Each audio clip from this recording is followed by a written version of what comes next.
Hello dear student, welcome to my channel. তো আজকে উপস্থিত হয়েছি আরও একটি গুরুত্বপূর্ণ অঙ্কের ক্লাস নিয়ে। তোমরা সবাই অবগত আছো যে তোমাদের সামনে সেকেন্ড ইউনিট টেস্ট পরীক্ষা রয়েছে।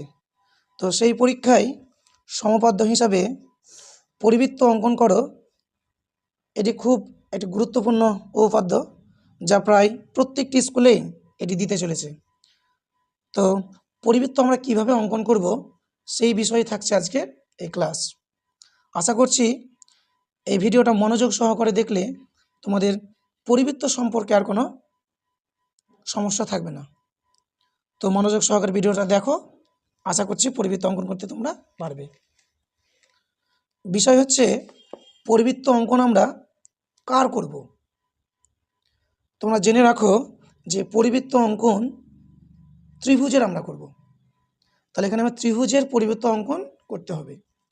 এখন প্রশ্ন হচ্ছে ত্রিভুজ কিন্তু বিভিন্ন ধরনের হয়ে থাকে।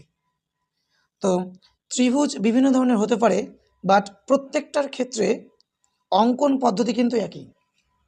আমি তোমাদেরকে একটি যে কোনো ত্রিভুজ থেকে অঙ্কন করে দেখাচ্ছি। তোমরা তোমাদের টেক্সট বইয়ের পেজ নম্বর 176 কোষে দেখি 11.1, অর্থাৎ এই অধ্যায়ে পরিবৃত্ত অঙ্কন করো সম্পর্কে অঙ্কন এখানে রয়েছে। তো আমি তোমাদেরকে বোঝানোর জন্য একেরটা আজকে অঙ্কন করে দেখাচ্ছি। প্রশ্নতে কী বলা হয়েছে যে একটি সমবাহু ত্রিভুজ যার প্রতিটি বাহুর দৈর্ঘ্য 6 সেমি। এখন এই ত্রিভুজটা অঙ্কন করে সেই ত্রিভুজের আমরা কী অঙ্কন করব? পরিবৃত্ত অঙ্কন করব। মানে এগুলো প্রত্যেকটি ত্রিভুজেরই আমাকে পরিবৃত্ত অঙ্কন করতে হবে।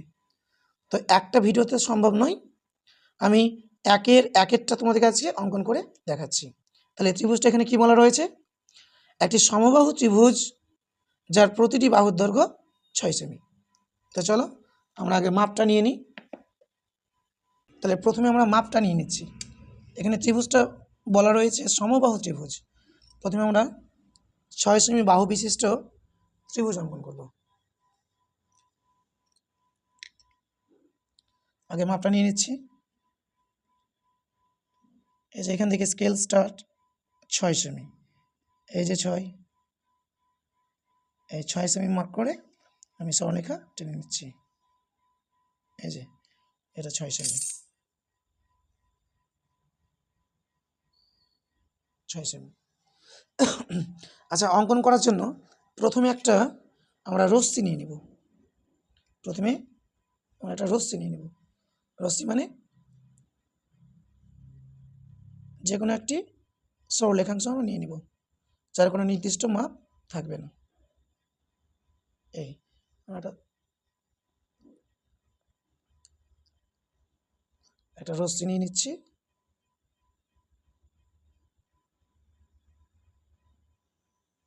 এই নাম দিয়ে দিচ্ছি এক্স। প্রথমে এক্স একটি রশ্মি নেওয়া হলো। এর পরের কাজ কি? যেহেতু ত্রিভুজটা আমাদের সমবাহু রয়েছে, সমবাহু ত্রিভুজ কাকে বলে? যে ত্রিভুজের প্রত্যেকটি বাহুর দৈর্ঘ্য সমান। তাহলে এখানে প্রত্যেকটি বাহু কত করে হবে? 6 সেমি করে হবে। তাহলে আমরা 6 সেমি করে কেটে নিচ্ছি। এই যে তোমরা দেখতে পাচ্ছ 6 সেমি মাপ নিয়ে রেখেছি আগে থেকে। এই 6 সেমি নিয়ে প্রথমে এক্স থেকে 6 সেমি সমান করে কেটে নেওয়া হলো। আবার এ থেকে এখান থেকে 6 সেমি কেটে নেওয়া হলো। আবার এই বিন্দু থেকে 6 সেমি সমান করে কেটে নেওয়া হলো। তার মানে সব দিকে আমরা কাটা কম্পাসের সাহায্যে 6 সেমি মাপ নিয়ে চারিদিকে 6 সেমি করে কেটে নিয়েছি। এখন স্কেলের সাহায্যে এই বিন্দুগুলোকে আমরা যোগ করে দিচ্ছি। এটার সাথে এটা যোগ করে নিচ্ছি।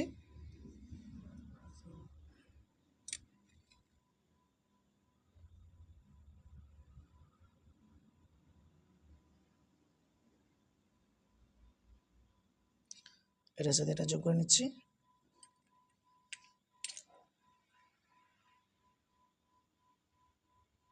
এই যে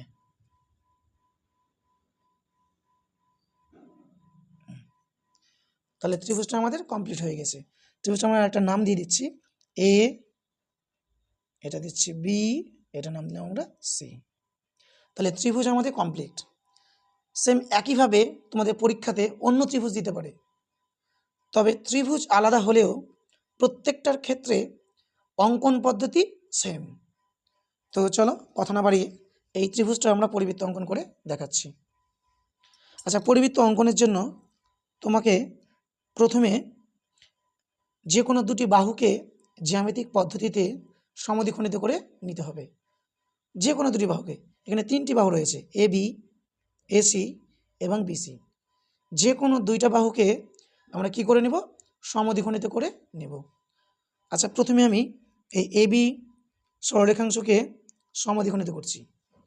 তাহলে জ্যামিতিক পদ্ধতিতে যে কোনো সরলরেখাংশকে সমদ্বিখণ্ডিত করার নিয়ম হচ্ছে তার অর্ধেকের বেশি ব্যাসার্ধ নিতে হবে। তাহলে অর্ধেকের বেশি ব্যাসার্ধ নিয়ে প্রথমে এক প্রান্তে বসিয়ে দুটি চাপ আঁকবো আমরা। এটা একটা চাপ, এটা একটা চাপ।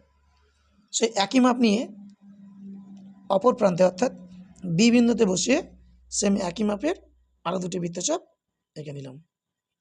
এবার এই দুটিকে আমরা যোগ করে দেব। এই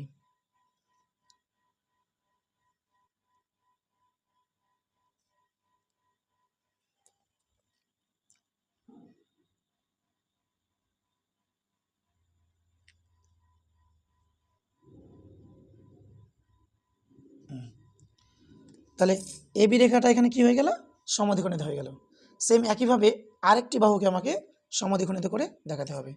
তাহলে মনে করো আমরা এসি বাহুকে এবার সমদ্বিখণ্ডিত করছি। তাহলে সমদ্বিখণ্ডিত করার নিয়ম আমি কি বলেছি? যে বাহুটাকে আমরা সমদ্বিখণ্ডিত করছি তার অর্ধেকের বেশি এই ব্যাসটা নিতে হবে। তাহলে এটা অর্ধেকের বেশি রয়েছে, জাস্ট এখানে বসিয়ে দাও। আবার একইভাবে এখানে বসিয়ে দুবার কাটবো, দুটো চাপ। আবার অপর প্রান্তে বসিয়ে আরও দুটো চাপ।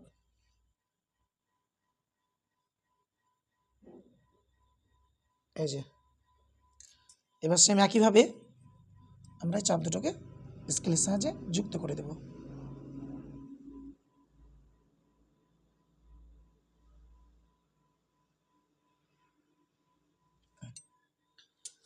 এখন তোমরা দেখতে পাচ্ছ যে এ বি এবং এসি বাহু দুটির সমদ্বিখণ্ডক দ্বয় পরস্পরকে এই জায়গাটাতে ছেদ করেছে। এই জায়গাটার নাম দিচ্ছি আমরা ও। এখন ওতে কম্পাসের কাঁটা বসিয়ে ও থেকে বি বা ও থেকে সি বা ও থেকে এ এর যে কোনো একটা মাপ নিয়ে আমরা বৃত্তটা ঘুরিয়ে দেব। তাহলে আরেকবার আমি বলে দিচ্ছি, কম্পাসের কাঁটাটা ও বিন্দুতে বসিয়ে ও থেকে বি, ও থেকে সি বা ও থেকে এ, তিনটেরই মাপ একই হবে। যে কোনো একদিককার মাপটা নিয়ে আমরা ওতে বসিয়ে জাস্ট এই বৃত্তটা ঘুরিয়ে দেব। এই যে এই